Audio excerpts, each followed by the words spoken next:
200 മടങ്ങ് ടാക്സ് കൊടുത്ത് മദ്യം വാങ്ങിച്ച് കുടിക്കുന്ന കേരളത്തിൽ ഇരുന്നുകൊണ്ട് 250 രൂപയുടെ സാരി 1400 രൂപയ്ക്ക് വിറ്റെന്ന് പറഞ്ഞാൽ എന്ത് യുക്തിയുള്ള? ഗവൺമെന്റ് 200 മടങ്ങ് ടാക്സിൽ മദ്യം വിൽക്കുന്ന കേരളത്തിൽ ഇരുന്നുകൊണ്ട് 250 രൂപയ്ക്ക് സാരി വാങ്ങിച്ചിട്ട് സംഘാടകർ 1400 രൂപയ്ക്ക് വിറ്റിട്ടുണ്ടെങ്കിൽ അതവിടെ കഴിവാന്ന് ഗവൺമെന്റ് ചെയ്യുന്നില്ലേ ഇവിടെ? അതിനൊന്നും ആർക്കൊരു പരാതിയില്ലേ? നമ്മുടെ MLA, നമ്മുടെ Thrikkakara MLA Uma Thomas madam അതിന്റെ മുകളിൽ നിന്ന് വീണു. നമുക്ക് വളരെ ദുഃഖകരമായൊരു വാർത്തയാണ്, താങ്ങാൻ പറ്റില്ല. കാരണം അത്യാവശ്യം ഏജ് ഉള്ള ഒരു അമ്മയും കൂടിയാണ്. പക്ഷെ വേറെ കാര്യമുണ്ട്, ഒരു MLA ആയതുകൊണ്ട് മാത്രം കിട്ടിയ ഒരു റീച്ച് ഉണ്ട് അതിന്. ഒരു MLA വീണു, മനസ്സിലായോ? എത്ര പേര് അവിടെ നിന്ന് വീണിട്ടുണ്ടെന്ന് അറിയാമോ? എത്ര പേരുടെ തലയിൽ നിന്ന് അതിന്റെ മുകളിൽ നിന്ന് മറ്റേ സിമെന്റ് പൊളിഞ്ഞ് വീണിട്ടുണ്ടെന്ന് അറിയാമോ? എനിക്ക് തോന്നുന്നില്ല ആ ബിൽഡിങ്ങിന് വലിയ ഒരുപാട് നല്ല ആയുസ് ഉണ്ടെന്ന്. അങ്ങനെ പൊളിഞ്ഞിരിക്കുക ഇപ്പോഴും പറയുന്നുണ്ട്, ഇപ്പോഴും പേടിയാണെന്ന് പറയാം. ഞാൻ പറയട്ടെ, അപ്പൊ ഈ കണ്ട ആൾക്കാരുടെ തലയിൽ മൊത്തം ഈ കണ്ട സാധനം വീണതും ഈ തിക്കിലും തിരക്കിലും വിട്ടും അവിടെ നിന്ന് ഇവിടുന്ന് മുകളിൽ നിന്ന് വീണ ആൾക്കാർക്ക് ഒന്നും വിലയില്ല. ഞാൻ പറയുന്നത്, ഞാൻ MLA-ക്കെതിരെ പറയുന്നല്ല, MLA വീണത് കൊണ്ട് അതിനെടുത്തു, അതും സ്റ്റേജിൽ നിന്ന്.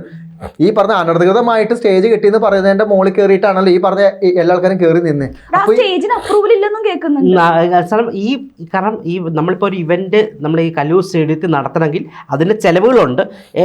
എൻ്റെ ഊഹം കറക്റ്റ് ആണെങ്കിൽ 10 മുതൽ 15 ലക്ഷം രൂപ വരെ GCIക്ക് സബ്മിറ്റ് ചെയ്യണം. അതുപോലെ തന്നെ ഈ സ്റ്റേഡിയത്തിനകത്ത് വേറെ പിച്ചിൽ ഒന്നും ചെയ്യാൻ പറ്റില്ല, കുഴിക്കാനോ സ്റ്റേജ് വെക്കാനോ പറ്റത്തില്ല. പിന്നെ ആകെയുള്ള സ്പേസ് ഗാലറിയാണ്. പക്ഷെ അവിടെ ഒരു സാധനമുണ്ട്, വീതിയില്ല ഗാലറിക്ക്. പക്ഷെ അവിടെ ഇത്രയും ചെറിയ സ്റ്റേജ് വെക്കാനുള്ള ഒരു പെർമിഷൻ ആര് കൊടുത്തു? 12,000 പേര് പങ്കെടുത്ത ഒരു പരിപാടി.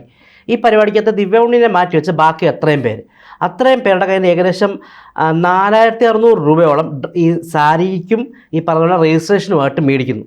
ഒന്ന് ആലോചിച്ച് നോക്കിയേ, 9 കോടി സംതിങ് ആണ് അതിന്റെ ലാഭം. ആക്ച്വലി ഒരു മാഫിയ എന്ന് വേണമെങ്കിൽ പറയാല്ലേ. ഇപ്പൊ ദിവ്യൗണ്ണിനെ കുറ്റം പറഞ്ഞിട്ടോ അതിൽ പങ്കെടുത്തോ കുട്ടികളെ പറഞ്ഞിട്ടോ കാര്യമില്ല. കാരണം ഇങ്ങനൊരു ഈവന്റ് നടക്കുമ്പോൾ നമ്മളാണെങ്കിലും അറിഞ്ഞുകൊണ്ട് തന്നെയാണ് രജിസ്റ്റർ ചെയ്യുന്നത്. ഇപ്പൊ 3,500 രജിസ്റ്റർ ചെയ്യണമെന്ന് കഴിവുള്ളവരും ഇതിൽ പങ്കെടുക്കണം എന്ന് ആഗ്രഹമുള്ളവരും, ഈ പറഞ്ഞ പോലെ സർട്ടിഫിക്കറ്റ് കിട്ടണമെന്ന് ആഗ്രഹമുള്ളവരും അറിഞ്ഞുകൊണ്ട് തന്നെയാണ് ആ പരിപാടിയിൽ പങ്കെടുത്തിരിക്കുന്നത്. ഇങ്ങനെ ആക്കിയത് ആരാണ്? ആ സംഘാടകര് അല്ലെങ്കിൽ ഇത് നടത്തിയ ആൾക്കാര്. അതിനകത്ത് വേറെ ഏറ്റവും വലിയ സാധനമുണ്ട്, ഒരു സംഘാടകരും ആക്കിയിട്ടില്ല. സംഘാടകരുടെ കഴിവ് അത്. അതെ, കഴിവാണ്. നിങ്ങളെ പറ്റിക്കുന്നത് നിങ്ങളുടെ കഴിവില്ലായ്മ എന്ന് വിചാരിച്ചാൽ മതി, വിഷയം തീർന്നു. മനസ്സിലായോ? ഈ 4,000 പേരെ ഈ പച്ചക്ക് ഈ കലൂർ സ്റ്റേഡിയത്തിലിട്ട് പറ്റിക്കാൻ പറ്റിയിട്ടുണ്ടെങ്കിൽ സംഘാടകരുടെ കഴിവാ. അവര് മികച്ച ബിസിനസ്സുകാരാ. നിങ്ങൾ ഇതിനെ കുറ്റം പറയുന്നത് ഇത് അവരുടെ ഉത്തരവാദിത്തമാണോ? ഈ പറഞ്ഞ പാരൻസിന്റെ കയ്യിൽ നിന്ന് ഈ പറയുന്ന ആൾക്കാരും ഇവിടെ ഗവൺമെന്റ് എന്തിനാ? ഗവൺമെന്റിന് മാത്രം സിസ്റ്റം ഉണ്ടല്ലോ, GCD.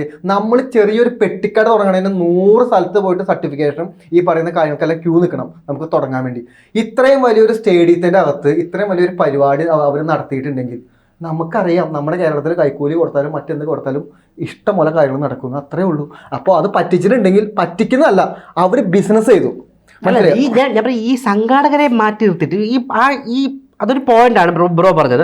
പക്ഷെ അതല്ല ഒന്ന് ആലോചിക്കുകയെ, ഇത്രയും ആളുകൾ എന്തിനായിരിക്കും ഈ പരിപാടിയിൽ പങ്കെടുത്തത്? ഇത്രയും പൈസ കൊടുത്ത് ഒരു 4,500 രൂപ മുടക്കി എന്തിനായിരിക്കും? അവർക്കൊരു സ്റ്റേജ് പെർഫോമൻസ് നടത്തണമെങ്കിൽ ഇതിന് കുറഞ്ഞ പൈസക്ക് അവർക്ക് സ്റ്റേജ് പെർഫോമൻസ് ചെയ്യാൻ പറ്റും.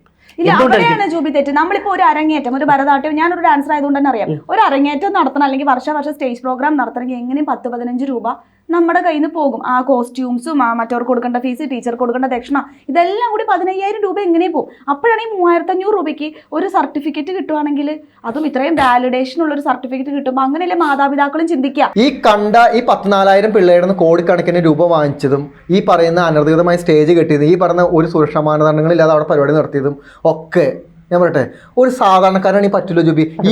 ഇവിടുത്തെ നമ്മുടെ ഗവൺമെന്റിനും നമ്മുടെ പോലീസിനും ചെയ്യാൻ പറ്റുന്ന കാര്യം എന്ന് പറയുമ്പോൾ ഹെൽമെറ്റ് ഇല്ലാതെ വണ്ടി ഓടിച്ചിട്ട് പിടിക്കുക, മറ്റേ കാക്കി ഡ്രസ് ഇല്ലാതെ ഓട്ടോറിക്ഷക്കാരെ പിടിക്കുക, അതിൻ്റെ ഒപ്പം തന്നെ നമ്മൾ മറ്റേ ഏതെങ്കിലും പെട്ടിക്കട തുടങ്ങുമ്പോൾ അത് പൂട്ടുക, ഹെൽത്തിൻ്റെ സർട്ടിഫിക്കറ്റ് അതിന് ഇഷ്യൂ ഉണ്ടാക്കുക, കോർപ്പറേഷനിൽ നിന്ന് വരാം, പെട്ടിക്കടകൾ മൊത്തം അടിച്ചു പൊളിച്ച് കൊണ്ടുപോകുക. അങ്ങനെ പാവപ്പെട്ടവനെ നമുക്ക് എങ്ങനെ ഉപദ്രവിക്കാം? അല്ലെങ്കിൽ ഏതെങ്കിലും ടൂറിസ്റ്റ് ബസ്സിൻ്റെ അകത്ത് ഏതെങ്കിലും ലൈറ്റ് വെച്ച് കഴിഞ്ഞാൽ തടഞ്ഞു നിർത്തുക, ഏതെങ്കിലും ബസ് ഓടുമ്പോൾ വട്ടോട്ട് പിടിക്കുക, ഇതേ പറ്റുള്ളൂ. അതായത് സാധാരണക്കാരൻ്റെ നെഞ്ചത്ത് കയറുന്ന പരിപാടികൾക്ക് ഇവിടെ ഭയങ്കര സുഖം. കാരണം ഇവിടെ ചോദിക്കാനും പറയാൻ ആരുമില്ല. കോടിക്കണക്കിന് രൂപ ഈ പട്ടാപ്പകല് നമ്മുടെ സ്റ്റേഡിയത്തിൻ്റെ അകത്ത് ഇങ്ങനെ ഒരു തട്ടിപ്പ് നടത്തി ഈ പറയുന്ന എല്ലാ ഊടായ്പ പരിപാടി നടത്തിയവർക്കൊന്നും ഒരു കുഴപ്പമില്ല. ജൂബിക്ക് തോന്നുന്നു ഇത് എന്ത് സംഭവിക്കുന്ന പറയുന്നത്?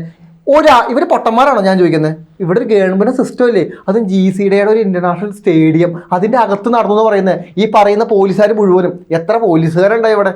അപ്പോ ഇത് ഫണ്ട് വെച്ചുള്ള കളി, ഇതിന്റെ അകത്ത് ഒന്നും സംഭവിക്കാൻ പോകുന്നില്ല. ഇതൊരു മാഫിയാണ് actually. ഇപ്പൊ അല്ലല്ല, ഇത് ആരാണ് മാഫിയ? ഇത് സംഘാടകർ തന്നെ, അവർക്ക് പൈസ കിട്ടി, അവര് ആകെ തുച്ഛമായ പൈസ എന്തിനാണ് ഈ സംഘാടകർ കുറ്റം പറയുന്നത്? സംഘാടകർക്ക് കഴിവുണ്ട്, മനസ്സിലായി? സംഘാടകർ അത് വേറെ ഒരു പരിപാടി നടക്കും ഇവിടെ. അവര് അതിൻ്റെതായ ഫണ്ട് കൊടുക്കേണ്ടവർക്കൊക്കെ കൊടുത്ത് സെറ്റ് ചെയ്ത് അവര് അവരുടെ കാര്യം നടത്തിയെടുത്ത്. അല്ല, പിന്നെ ഇതിപ്പോ നടത്തിയത് എന്തിനാണെന്നറിയോ? തമിഴ്നാടിനെ തോൽപ്പിക്കാനാണ് അത്ര. തമിഴ്നാട്ടിൽ 10,000 പേര് കളിച്ചൊരു ഭരതനാട്യം ഉണ്ടായി. അതിന് തോൽപ്പിക്കാൻ വേണ്ടിയിട്ടാണ് 12,000 രൂപ. എന്ത് ഭ്രാന്താണെന്ന് മനസ്സിലാവുന്നില്ല. എന്നിട്ട് രക്ഷിതാക്കൾ കൂടുന്ന അവര് പറയുന്നുണ്ട്, കേരളം എന്ന് കേട്ടാൽ തിളക്കണം ചോര നരമ്പുകൾ എന്ന് പറയുന്ന പോലെ കേരളം, എന്റെ കേരളത്തിന് വേണ്ടിയിട്ടാണ് ഞങ്ങൾ ഇത് കളിച്ചത്. ഭരതനാട്യത്തെ പ്രൊമോട്ട് ചെയ്യാനാണോ? ഭരതനാട്യം എന്ന് പറഞ്ഞ ഒരു ആർട്ട് ഫോമിന് മമ്മൂട്ടി പറഞ്ഞല്ലോ, എന്തിനാ പറഞ്ഞേ? ഇത് അഡ്വർടൈസ്മെന്റാ. അവര് അഡ്വർടൈസ്മെന്റ് ചെയ്തു, നിങ്ങളത് പോയി വീണു. നമ്മൾ എത്ര അഡ്വർടൈസ്മെന്റ് കാണുന്നു. പിന്നെ ഈ പാരന്റ്സിനെ ഇതൊന്നും അറിയില്ലേ? ഈ പറയുന്ന ഈ ഇത്ര പേരാണ് ഇത് തുടക്കം ഇവരോട് എന്തെങ്കിലും പറഞ്ഞു കാണുമല്ലോ, ഇത്ര പൈസ വേണമെന്ന്. അപ്പൊ ഇവർക്ക് അറിയില്ലായിരുന്നോ? അപ്പൊ ഇതൊന്നും എന്താ പരാതി വരാന്ന്? അപ്പൊ ഇതിനിടയിൽ മറ്റൊന്നും സംഭവിച്ചിട്ടുണ്ട്, മനസ്സിലായോ? ഇവര് കൃത്യമായിട്ട് പറഞ്ഞ ഞാൻ ഇവരെ അനുകൂലിക്കുന്നില്ല.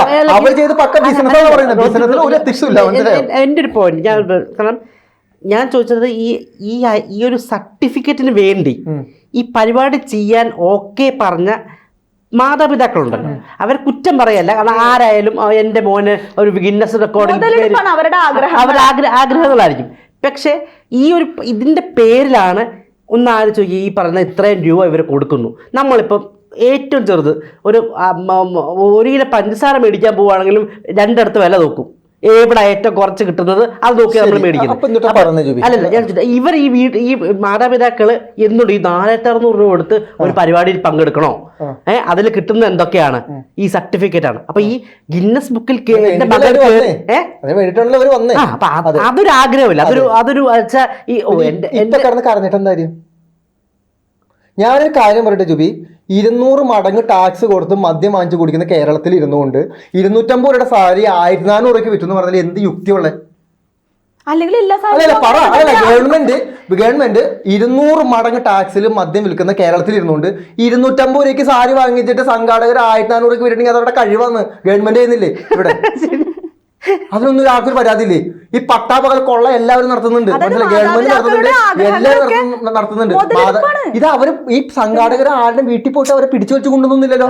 അവരായിട്ട് വന്നു, അവിടെ നടത്തി, അവരായിട്ട് തിരിച്ചു, അവര് മറ്റൊരു ബിസിനസ്. അല്ല, സത്യം പറയാലേ, ഈ ഉമാ തോമസ് MLA താഴെ വീണതുകൊണ്ട് മാത്രമാണ് ഇങ്ങനെ ഒരു പരിപാടി നമ്മുടെ തൊട്ടടുത്ത് സ്റ്റേഡിയത്തിൽ നടന്നു എന്ന് ഞാൻ അറിഞ്ഞത്. ആക്ച്വലി നമ്മുടെ അറിവില്ലായ്മ ആയിരിക്കാം. പക്ഷെ ഇതിനു വേണ്ടിയിട്ട് കുറെ ഡാൻസ് ടീച്ചേഴ്സിനെയൊക്കെയാണ് ഇവര് മുട്ടിയിരിക്കുന്നത്. കാരണം ആ വഴിയാണ് ഈ കുട്ടികളൊക്കെ വന്നിരിക്കുന്നത്. ഓരോ ഡാൻസ് ടീച്ചേഴ്സിനോട് പറഞ്ഞ് അവർക്ക് എന്തെങ്കിലുമൊക്കെ പ്രോത്സാഹനം കൊടുത്തിട്ട് ഓരോ ഡാൻസ് ടീച്ചർ ഗ്രൂപ്പ് വഴിയാണ് ഈ പിള്ളേർക്ക് ഇവിടെ എത്തിയിരിക്കുന്നത്. ശരിക്കും മാതാപിതാക്കളുടെയും കുട്ടികളുടെയും ഒക്കെ ഈ ഒരു ഇതിനെ മുതലെടുത്തുകൊണ്ട് നിങ്ങൾക്ക് ഇത് തരാം, അത് തരാം, അച്ചീവ്മെന്റ് ഇതൊക്കെ പറഞ്ഞ് കളിപ്പിച്ചിട്ട് ഏതൊരു പരിപാടിയാണെങ്കിൽ ഒരു സെലിബ്രിറ്റി അവിടെ ഉണ്ടാവും. അതിനുവേണ്ടി ദിവ്യൗണിനെ കൊണ്ടുവച്ചു. ദിവ്യൗണിക്ക് സാരി കൊടുത്തു, മേ ബി പ്രോത്സാഹനങ്ങളും സമ്മാനങ്ങളും പൈസയും ഒക്കെ കൊടുത്തിട്ടുണ്ടാവും. ദിവ്യൗണിക്ക് ഇതിന്റെ മുഴുവൻ വശങ്ങൾ അറിയുമെന്ന് തന്നെ അറിയാം, അറിയാതിരിക്കാം, ബിസിനസ് ആവാം, ബിസിനസ് അല്ലാതിരിക്കാം, എന്തായാലും ബിസിനസ് ആയിരിക്കും. എന്തെങ്കിലും ദിവ്യൗണ്ണിനെ പോലെ ഒരാൾ ഇവിടെ വന്നിട്ട് രാവിലെ വരെ ഡാൻസ് കളിച്ചിട്ട് വെറുതെ പോകുന്നു എനിക്ക്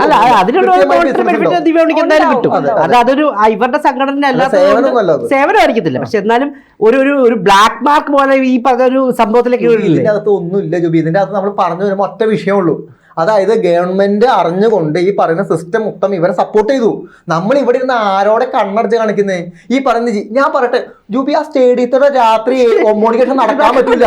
ലോട്ട്സ് ഓഫ് പോലീസ് ഉണ്ട്, എന്തൊക്കെ കാര്യങ്ങൾ നടക്കുന്നുണ്ട്. ആ GCD ആ കോംപ്ലക്സ് നടത്തുന്ന ആൾക്കാരുണ്ട് ഇതിന്റെ അകത്ത്. ഒരു കളി നടക്കുമ്പോ നമുക്ക് വെള്ളം പോലും അകത്തേക്ക് കയറി കൊണ്ടുപോകുന്നില്ല. പേര് അറിയാതെ അവിടെ ഒരു പരിപാടി നടന്നു എന്ന് പറയുമ്പോൾ ആരോടെ പറയുന്നത്? നമ്മൾ കൈ കൊണ്ടത് ഗവൺമെന്റിനെ മനസ്സിലായി. കൂട്ടമായിട്ട് തിരുവാതിര കളിക്കുക, പാർട്ടി പരിപാടികളിലും തന്നെ നമ്മൾ കണ്ടിട്ടുണ്ട്. കുറെ പേരെ നിരത്തി നിർത്തി 1000, 1200 രൂപയുടെ തിരുവാതിര. എന്തൊരു അശ്ലീലമാണെന്ന് ആലോചിച്ചിട്ടുണ്ടോ? നന്നായി ഡാൻസ് കളിക്കാൻ അറിയുന്ന ഒരാൾക്ക് അത് കാണുമ്പോൾ സങ്കടം തോന്നും. എന്ത് പേക്കൂത്താണ് ഇവര് കാണിക്കുന്ന രീതിയിൽ. അപ്പോഴും നമ്മൾ പ്രൈവറ്റ് ബസ് ഒന്ന് ഓവർടേക്ക് ചെയ്യോ, ഒരു ഓട്ടോറിക്ഷക്കാരനെ ഒരു കാക്കിടാതെ പോവുകയോ, ഈ പറയുന്ന നമ്മളൊരു ഹെൽമെറ്റ് വെക്കാതെ പോവുകയോ ഒക്കെ കാണിക്കുന്ന ഊർജ്ജം ഇവിടെ കാണാത്തതുകൊണ്ട് ഞാൻ പറയുന്ന ആരാണോ ഉത്തരവാദിത്തപ്പെട്ടവർ അവർക്കെതിരെ കേസെടുക്കുക, മനസ്സിലായോ? അതായത് ഞാൻ ഓൾറെഡി നമ്മൾ ബിസിനസ് ചെയ്യാൻ വന്നിട്ട് നോക്കി ഒരു ഹോട്ടൽ നമ്മൾ തുടങ്ങാന്ന് പറഞ്ഞാൽ എന്തൊക്കെ ടാസ്ക് ഉണ്ടെന്ന് അറിയാമോ? ഒരു ഹോട്ടൽ, ഒരു കഫേ, എന്തൊരു വേണ്ട കേരളത്തിൽ എന്ത് ബിസിനസ് തുടങ്ങുന്നതിന് ആ ബുദ്ധിമുട്ടുണ്ട്. അപ്പോൾ ഉത്തരവാദിത്തപ്പെട്ട ആളുകൾക്കെതിരെ കേസെടുക്കുക, അതല്ലാതെ സംഘാടകരെ കുറ്റം എനിക്ക് തോന്നുന്നില്ല. കാരണം അവർ ഞാൻ വീണ്ടും ചെയ്തു. അത് നമ്മൾ ഇവിടെ ഇരുന്ന് പിന്നെ ഈ പറയുന്ന പേരൻസ് അവരുടെ മക്കളെ ടി വിയിൽ കാണിക്കാനും അങ്ങനെ ഡ്രസ്സ് ഇട്ട് കലൂര് പോലെ സ്റ്റേഡിയത്തിൽ കൊണ്ടുവന്ന് ദിവ്യാനോട് കൊണ്ട് നിർത്തിയതിന് അവർ ആ പേയ്മെന്റ് കൊടുത്തു. മനസ്സിലായോ? ഇപ്പൊ എത്ര പേര് പരാതിയിട്ട് വന്നു ജൂബി എന്ന് പറഞ്ഞു? പക്ഷേ ഈ parents ഒക്കെ തന്നെ post ഇട്ടിട്ടുണ്ട് ഫേസ്ബുക്കിൽ. എന്റെ കുട്ടി ബിസിനസ്സിൽ കേറിയെന്ന് പറഞ്ഞിട്ട് എല്ലാവരും കൂടിപ്പോയി എത്ര പേര് വന്നു? ഒരു 3-4 പേരൊക്കെ. ബാക്കി പേരെന്താ എവിടെ പോയി? എന്തൊക്കെ കാരണം എന്താ?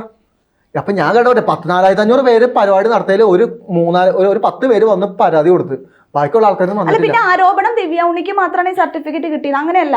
ഓരോ കുട്ടിയും ഇത് അപേക്ഷിച്ചിട്ടുണ്ടെങ്കിൽ അവർക്ക് ഈ പരിപാടിയിൽ പങ്കെടുത്തു എന്നുള്ള സർട്ടിഫിക്കറ്റ് കിട്ടും. അത് ആഗ്രഹിച്ചിട്ട് തന്നെയാണല്ലോ അച്ഛനമ്മയെ കൊണ്ടുവന്നിട്ടുള്ളത്. മീഡിയ കുറെയൊക്കെ അങ്ങ് ബൂസ്റ്റ് അടിച്ചു. അല്ല, വേറെ വിഷയം നമുക്കിപ്പോ ഇല്ല നിലവിൽ. അപ്പൊ അതുകൊണ്ട് ഈ വിഷയത്തെ എടുത്ത് ഹൈലൈറ്റ് ചെയ്ത് അത്രേ ഉള്ളൂ.